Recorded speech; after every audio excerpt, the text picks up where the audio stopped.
Hi everyone, welcome back. I'll give everyone a second to come in.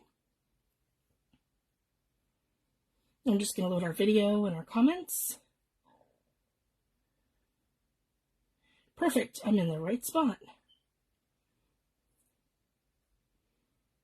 There we go. There, that's all set up. And I'm just going to adjust my camera a little bit. See if that's better. Nope. This way. See, that should be better. There we go, perfect. Okay, so basically, we're going to continue where we left off tonight. Hi, Sherry. Hi, Becky. Thanks for joining. I'm just going to give everyone a minute to come in. So these are the journal covers that we started and that we're working on. So in the last video, which was a couple weeks ago, and I want to apologize, guys, I have not been live. We had terrible weather on and off for a couple weeks there, and then my son brought home the flu, and my daughter brought home a really bad cold. So that went full circle through our house. So I'm just finally feeling better, and I'm ready to get back to it. So that's where I've been the last few weeks. And we had a major snowstorm, and the kids had almost a week off of school, too, in there. So it's been a lot. So I just wanted to share that. That's why I haven't been live. So I'm excited to get back to it. So basically, I'm working on for anybody who's new, I'm working on a 3-journal series. It's a grunge series. So we have this book here. This has got Seth Apter's fabric on it. And I've done this where I've gone ahead and done the texture paste. So if you look in the previous video that I did probably around 3 weeks ago, we did all of the texturizing of the texture paste. So basically what I've done here is added like a grit sand to this to create the really gritty portion of this, and then I added just a texture fine sand. So that's how I got the contrast between the texture fine sand and then the grit sand. So you'll see why that matters when we start adding our paint. So I've done that to this small journal, and I did that to the back corner of this one here. So this one's going to be our patina journal that we're doing. So I have that to the back portion here. So we're going to start with that. And what I like to do is have it that it kind of looks like it's dripping. So it's rusted on one side, and then it's kind of dripping down and dripping to the side to make it look more authentic. So that's why I've done that. And then this one here, and as I mentioned, guys, it's supposed to look like a hot mess because I want to get the layers on first, and then we're going to do this all in a dark background. I'm going to go in with gilding polish, and then we're going to blend it out. So the only thing that's going to stay is the rusting that I did with the cheesecloth that I have on here. And that's done with PaperArtsy rusting powder. And then on the back, this is where we're going to add that detail to this one. So I just wanted to share that. And a finished piece that I've done, just to show you guys what this is going to look like. Because there's 2 different things I like to do that I'm going to show you. One, I like to add actual rusting powder from PaperArtsy. And that's all of this here, all in the rusting powder. And it goes on both translucent and opaque, depending on the thickness that you add it. And I've done it more like a wash here, so it's translucent. But the thicker you put it on, the more opaque that it is. So that's the difference between having it here, on this one here, and then having it here. So it's very opaque here, and you can't see through it. So that's the difference, just how thick I've put that on. So I wanted to share that. And then we're going to be creating this, which is our faux rust. Okay, so I'm going to get right into it. So thank you guys for joining me. I appreciate it. It's been a little while. Okay, so we can get right into it, just like that. And I will put these to the side. Here we go. And I'm going to lay this one flat. And we'll start with this one here. Make sure I'm in good focus. Okay, so the 3 colors that I'm going to use tonight are and they're all from PaperArtsy Fresco Finish Chalk Acrylic Paints. I'm going to be using the opaque paint in Turquoise. So this is going to give us the most depth in our piece. Turquoise, opaque. And then I have Blood Orange, which is translucent. So this is going to give us that red rust sort of effect. And then I have Ochre, and it's also translucent. And that's going to give us that yellowy, rusty sort of color. And then we're going to blend them out, and I'm going to show you that. So I just want to make sure I have my water handy. Okay, yeah, my water's in front of me. I have paper towels. Just going to grab a fresh one. And don't throw out your paper towels. When they dry, and you have something grungy like this, I like to turn them into a textile. So I've demoed that in another video of how you can sew and stitch your paper towel, and then you wet it and separate it, and it looks like a textile. So I save now all of my my bits and pieces, any of my paper towels that are like a mess after mixed media and that sort of thing. So we'll revisit that when I have another bit of a batch, and we'll do some together so I can show you guys. So I just have a fresh paper towel, water handy, and we're going to go right in. So I want to start out with, good, and you guys can see my palette here too, so that's great. I want to start out with my turquoise. Okay, there we go. I probably should have given that a little shake. That's okay. These paints are absolutely amazing. They are a chalk acrylic. This color here, turquoise, is opaque. And when you're using PaperArtsy paint, you no longer need to use gesso. So this takes the place of any gesso that you need to use or anything like that. And I'm going to do, there we go. You guys can see that. Perfect. I'm going to do like a dabbing motion. So I want to go into the area that's mostly texturized. So I'm just going to go in like this, and I'm going to pounce. So this area is probably not too thick, and I'm going to kind of blend that in. So if I wanted to add some to my actual journal cover, I'm going to add some like this, guys. You can see, and then I'm going to take my finger, and I'm going to kind of blend it into my fabric. And it's like gesso, but it'll also be translucent if I can smush that out a bit. So there, I can kind of bleed that out into that area. So basically I want to do, like, this is going to look like the rusted portion of our journal. So I've got something that looks like this. I have a lot of turquoise here, and I don't want to waste it. So I am going to just keep going. So that's journal number 1. And we can just do this all at once.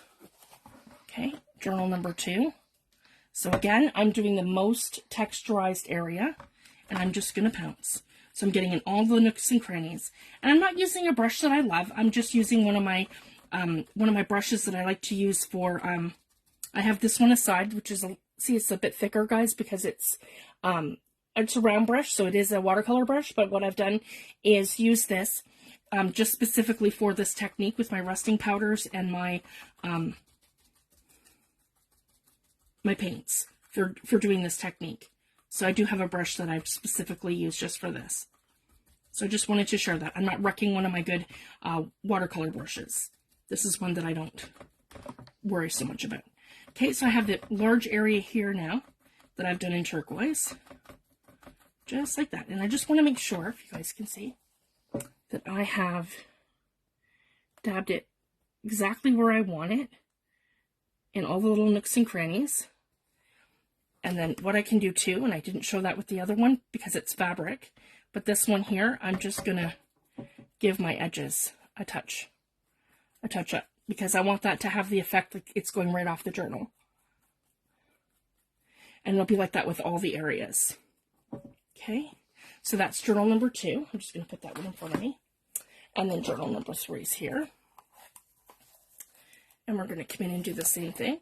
So I want that in this area here, and you can really see it with this one, where it's really texturized. And that's where we want to come back in with this one here.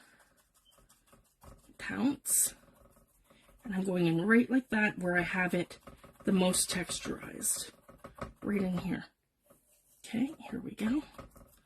I want to really get that in there because you don't want to have any white spots showing.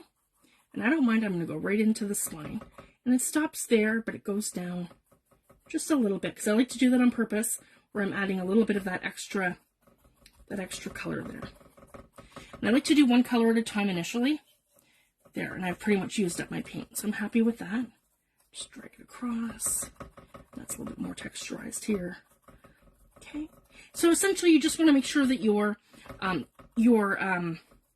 medium is dry, and I would leave it for 24 hours, like just overnight or one day, depending on the thickness of your texture paste. And all I've done is I've used Liquitex. We did it in the last video, guys. I used the Liquitex modeling paste, and then I added the grit sand and the fine sand to it to give it the two different textures. And it sticks right to it. As you guys can see, this is on there thick. It's like concrete. It's not coming off.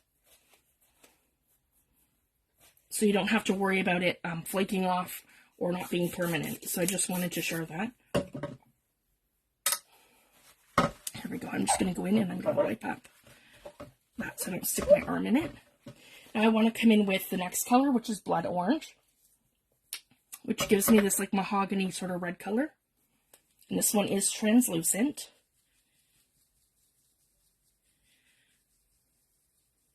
And by using this translucent one, I'm going to be able to get a contrast between this one and the turquoise. So I just wanted to share that. And I'm just going to keep flipping these around. Okay, here we go. So this is like a nice blood orange, more of a mahogany kind of color. There we go. And I'm just going to come in and I'm just going to dab in between here and here. Okay. And I'm having that contrast right to about here. And I want the area to be a little thicker with this color right around here.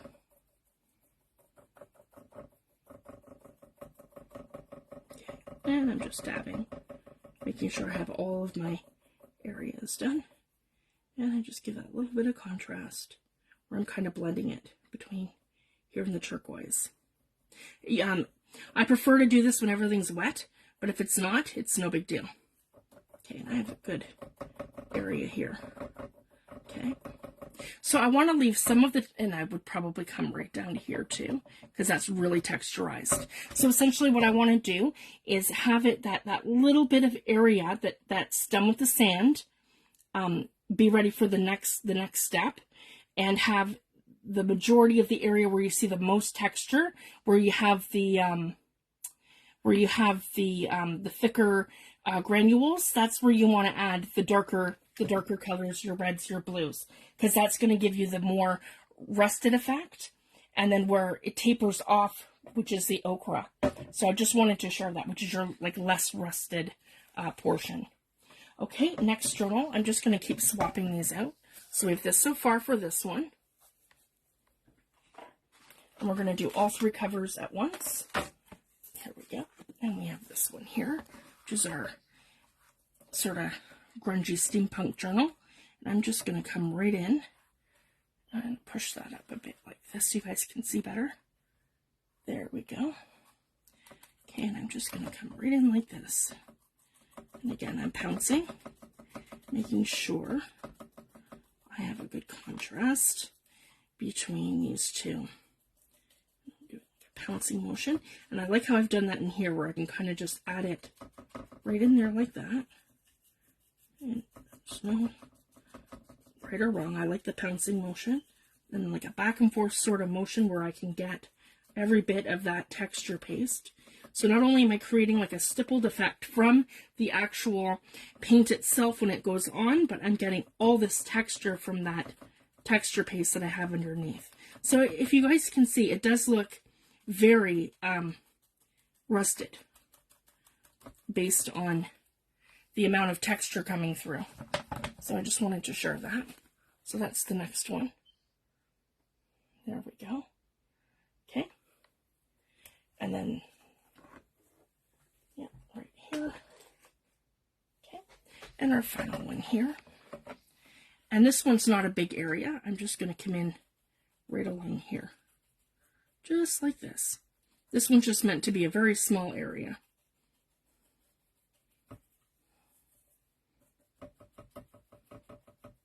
I didn't need to worry about it too much because it wasn't towards the cover of the journals on the other ones, but this one is. So I just want to make sure that I'm touching, yeah, that top piece right there with the, there we go. And I can always add a little bit of water if I need to, not a lot, just a little bit, just to, there we go. Have my blending a little better. And again, you don't need to gesso before using this paint, because it is a chalk acrylic paint, and they are just amazing. And it takes place of the place of any gesso that you would need to do.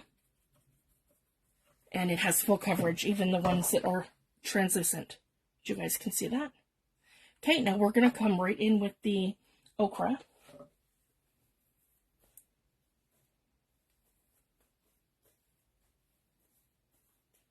I want to apologize, guys. My comments are not showing. So I find that a lot of the time, too, during a live feed, because I'm on my tablet, I find that I don't get my comments. So sometimes some of them will appear, maybe, and other times it doesn't happen. So if that happens and I can't see my comments and I'm not responding, that's why, guys, I can't see any comments on the screen. I just see who's watching. So if I miss your comment, I'll go back after the live and I will answer everyone's questions, and I'll respond to everyone's comments. So I just wanted to share that. So if you do have any mixed media questions or anything that you're not sure about, a product that you want to know more about, anything, feel free to put it in the comments and then I can respond after the live. So I just wanted to share that. So if I don't see it during the live, I can always respond right after. And feel free to, guys, if you have any mixed media questions, feel free to PM me. If you're not sure about something or you want to know how a product works, something like that, feel free to message me if you need to. This one here is ochre, and it's translucent. And then we're going to go in with this one. And we're going to do the same thing, guys. We're just going to go from one journal to the next. Okay, I'm not sure why that's not coming out. I don't want to squeeze too hard.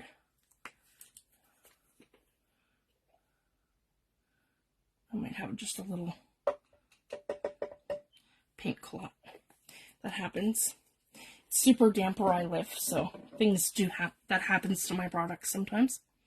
There we go. And as you guys can see, this is a nice translucent layer. And then I just want to come in and I want to come in with the yellow. And I'm just going to touch that.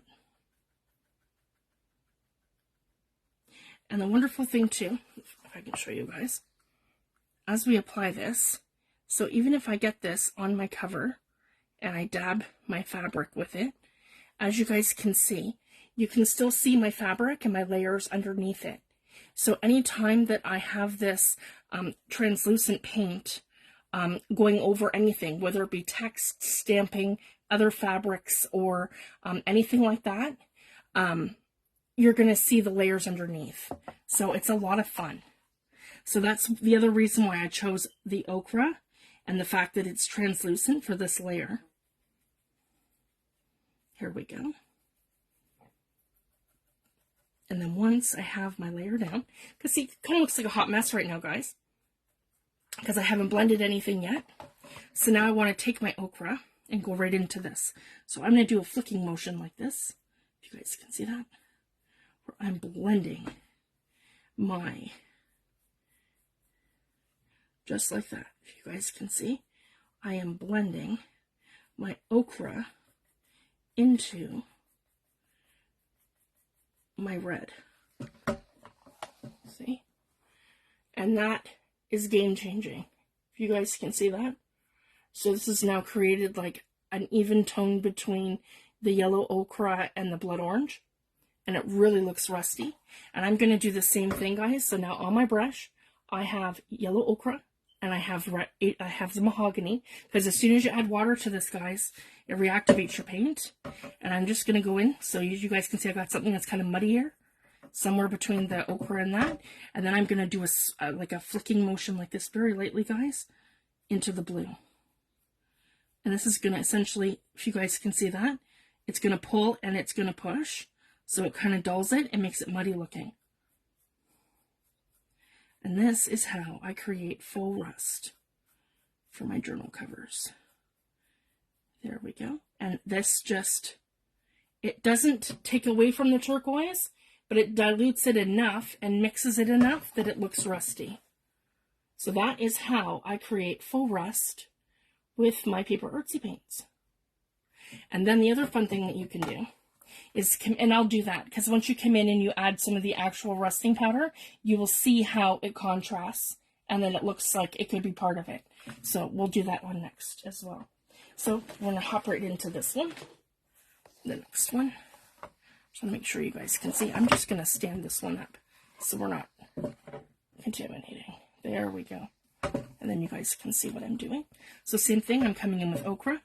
We're going to come in here and we're just going to dab our area that we want with our ochre.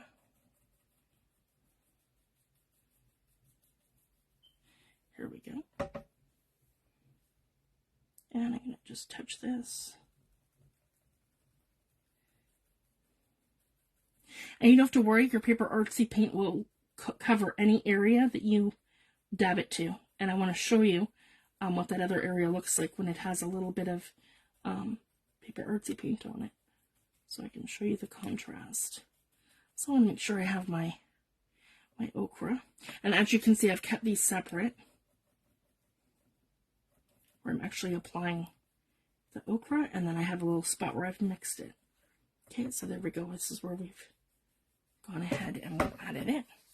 So that you guys can see and see what it's done on here. I'm going to pull that really close so you guys can see that. So I've still kept all that texture of the beads, and then we have that bleeding through here.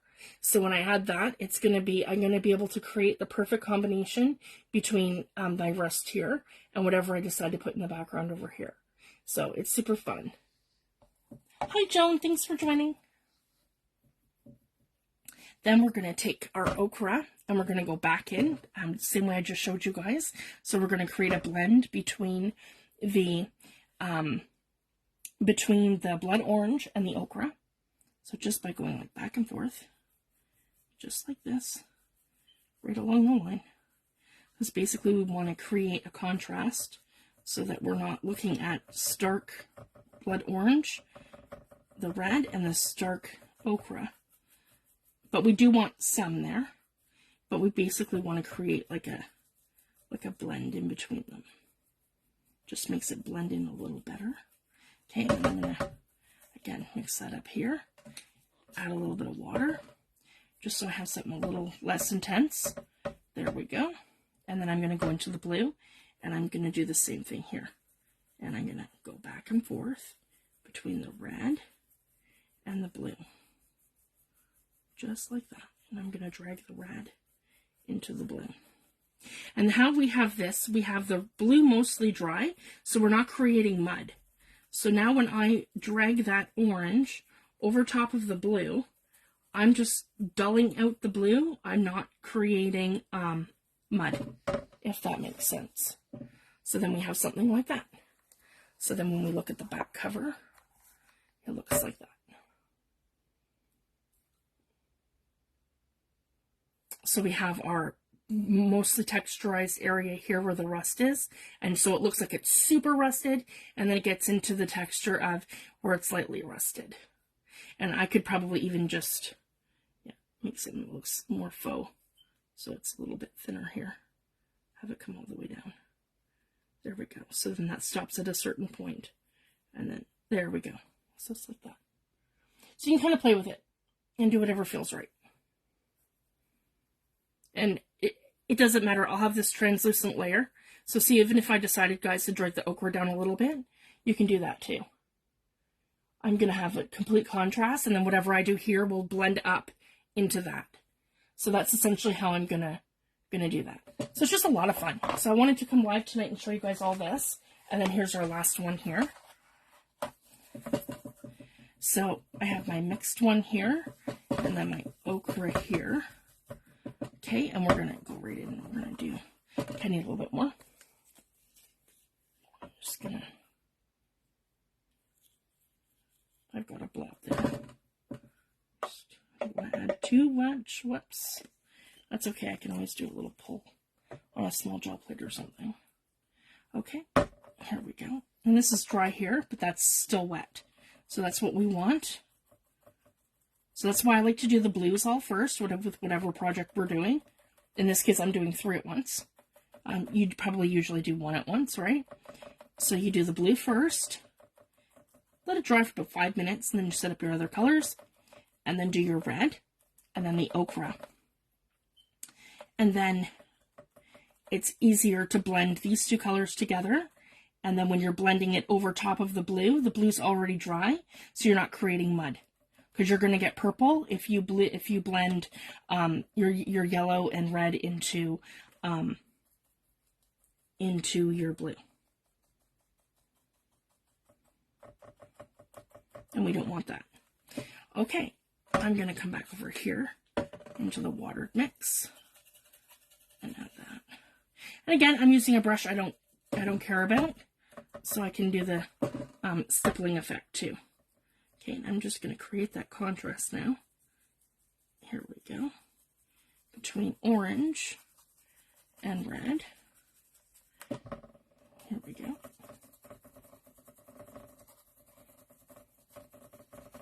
Where I'm blending the 2 colors. And this is giving me a really nice rusty color. So that's why I've chosen the blood orange. And I've chosen the ochre. There we go. And then I can come back in, and then I can come into the red. Here we go. And I can blend the red like that into my blue.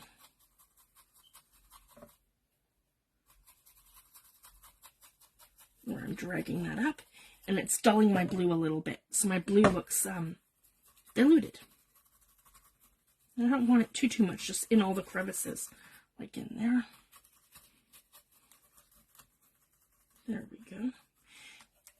And that's the great thing too about that texture paste that we created by mixing those together. It's very permanent, so you can go in really rough with your brushes and your surface, so you don't have to worry about it coming off. It's absolutely on there, permanent like cement. So I just wanted to show that. And then there we have it. That's the top left-hand corner of our next journal. And I'm not worried about this. This is for texture, because I'm going to add, here, I'm going to do it right now with you guys. Let's add, because we still have a few minutes. I don't need to go right away. And we can just kind of continue working with this. So my idea for and I'm going to try to pick that up and salvage some of it. Get my brush is clean. I don't want to waste all that ochre paint. There we go.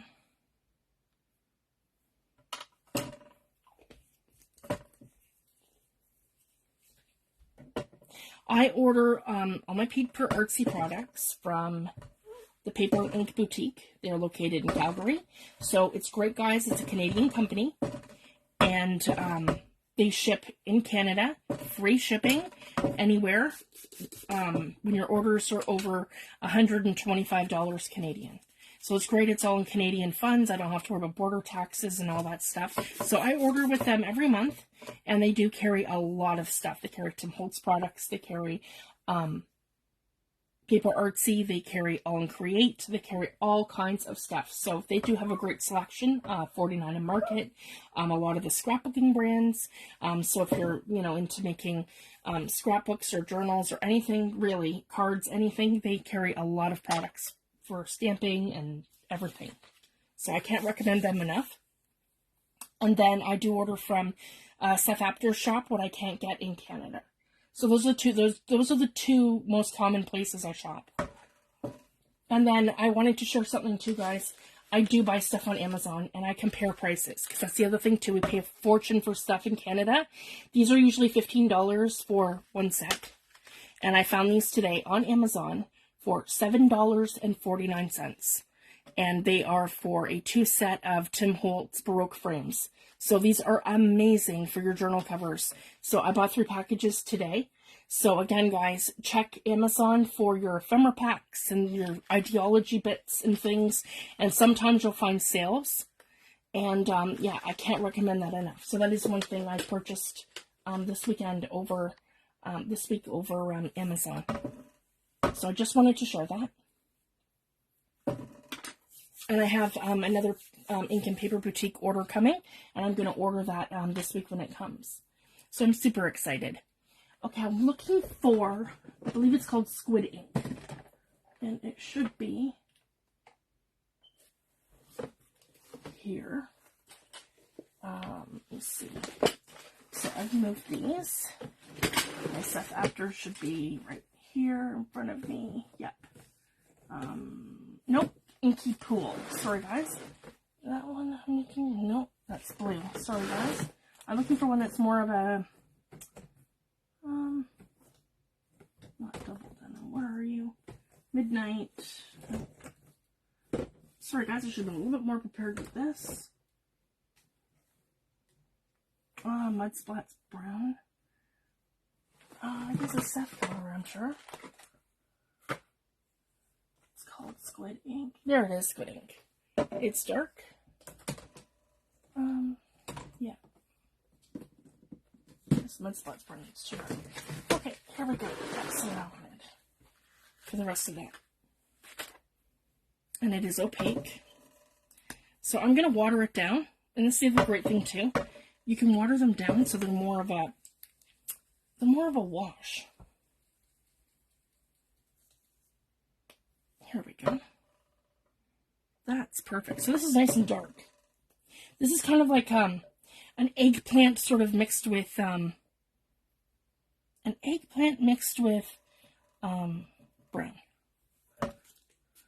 There we go. If you guys can see that. And I just want to create a wash. So that's essentially what I'm going to do on the rest of this journal here. I don't want black. I want to stand that one up so we're not affected by that.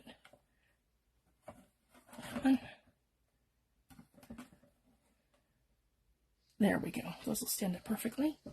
And then we can get right in focus here. And you guys can see what I'm doing. Here we go. So essentially, I just want to wash. And I'm looking for the texture of that because I do not love this red and gold. So this is just how I'm going to blend everything out. So that's not going to be how it's permanently going to be. See, and I've got already a good C from the texture paste from the Finnabair grit paste. I can create like a contrast between that. So I'm not worried about that. I just want to get rid of all that burgundy sort of color that's all through here. That's good there. But I want to get rid of all this. And I'm just going to do like a light wash. And I'm not worried too much about technique, contrast, any of that. I just want a light wash on here. I am using a small brush. Ideally, I probably could use a bigger brush, but that's okay. Just use what you have in front of you. Because I want to dull this right down. And that's the idea. So I have this like eggplant sort of color on my cover. And this is just a base layer, just to neutralize the rest of it. So I just wanted to share that. So this is kind of the next thing that we're going to do. So this is basically our layer to knock everything back. That's essentially where I'm going with this. Because we need that. This looks like I said, guys, a hot mess until you get this layer. And that's why we're going to do this now. Because I'm kind of tired of looking at it. So this will give us better perspective too. Once we knock it back. There. So that's better for me. I like it. And I can start having my creative juices flowing in terms of how I want this to look. And it's the same goes for this part here too, guys. Because again, we're in a hot mess right now. Because we haven't done anything yet. We've just built our layers. And kind of left it. And we don't want to do that. And we want to do that until it's done. And then we want to cover it. Because it's a mess. Come on. That doesn't want to pour now. It's funny because we've had super cold weather. We've had like -17. And we've had like +5. And then we've had like really cold, then more mild. So my stuff clogs when that happens. It doesn't matter what it is. My paints, my my sprays, especially my mica stuff. It's just this time of year. So this is great. This is giving me this dark, this is called Squid Ink. So this is giving me like an eggplant sort of color. So it's dark, and then I can lighten it. So this is almost giving me like a dark, really dark mauve mixed with brown. So I just wanted to share that. So this is going to create a really nice contrast. And then of course I have on this part of the cover, I have the whole area where we've done the rusting. So I don't want to touch anything that has the rusting powder. And I even like this really dark here, but I want to dull everything else down. So I'm going to just go over all of this and just get rid of it. This is basically my undercoating base layer. Now I'm just going to knock everything back so that we all kind of look. Oh, and I want to water that down. That's really thick. There we go. It doesn't have to be that thick. Because again, it works like gesso, guys. So we can, so I just wanted to share that too. Like you can knock it right back where now I have a wash. If you guys can see that. And I want to be careful because I love this rusting that's like going on here and here. So I want to create like a small contrast kind of between it, right like that. There we go. And I want to get rid of all this white. And I want to get rid of all that. And we're just going to keep knocking it back. Here we go. And same with here. So I can see my 5, and I can see my 3, and all this 3D texture from the texture fade that we have on here. And I just don't want to go too much, but I want to, there we go. Good contrast. Good, you guys can still see. And then I'm going to do the 3 like this, and I'm going to leave that alone. Okay, I don't want to cover my texture paste. And I don't want to go too crazy because I want to see all that rusting. That's essentially a top layer at the bottom, if that makes sense. So then sometimes we want to do that, where we've got bottom layers showing.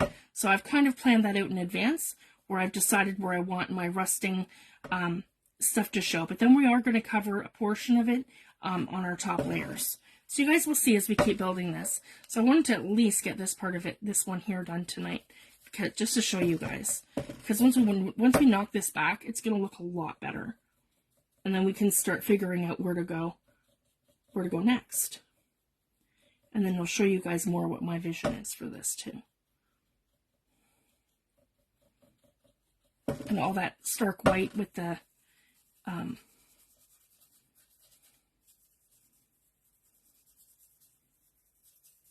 it's kind of hard to look at. There we go.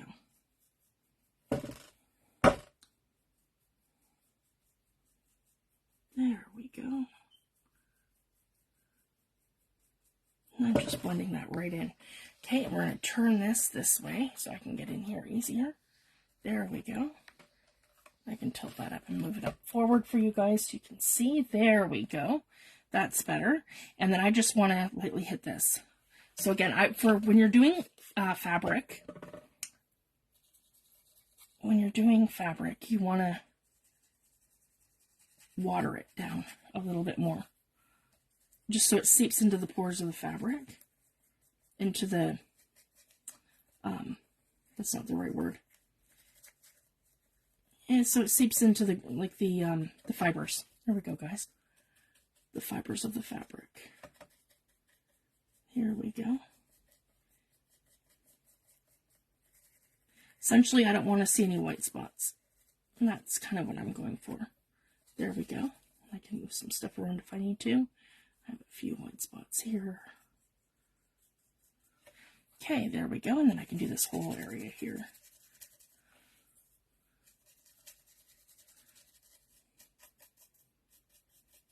I don't mind the Squid Ink. It's like a nice eggplant sort of color, and it's going to give it, I didn't want to do black because it's too harsh, and I didn't want to do brown because that's not going to give me enough contrast between the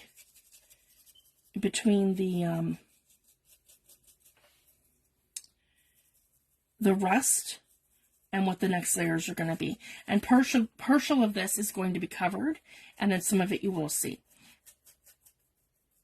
But it'll make more sense once I get more layers on. But I wanted a base coat at least tonight, just so you guys can see what it looks like when you finally knock back all those layers.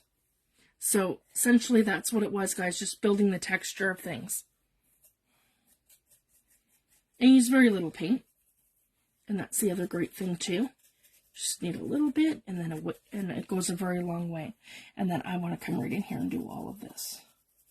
And I want to go right to here. Yep.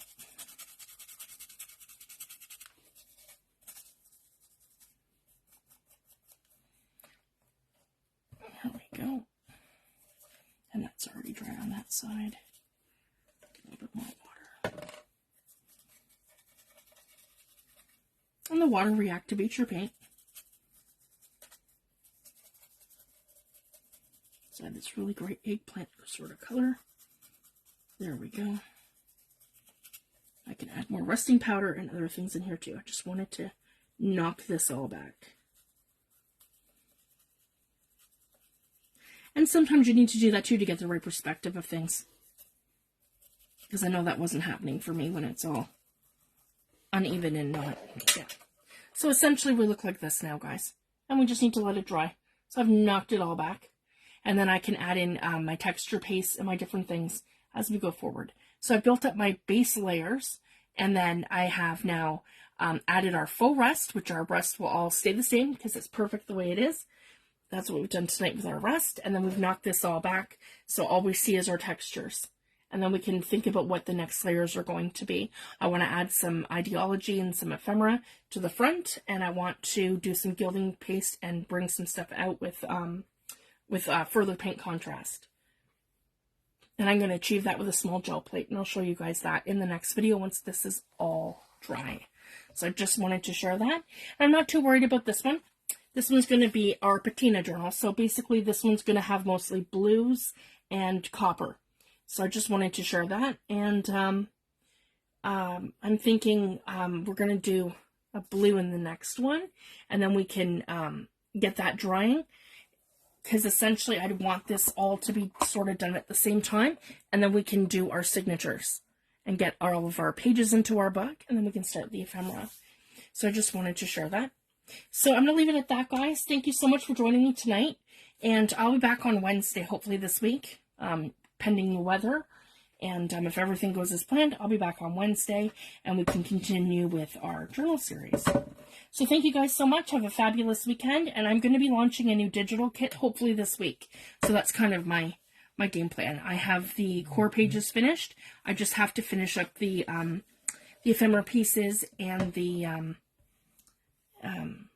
fussy cuts. Thank you guys so much, and have a fabulous weekend. Thanks, everyone. Bye.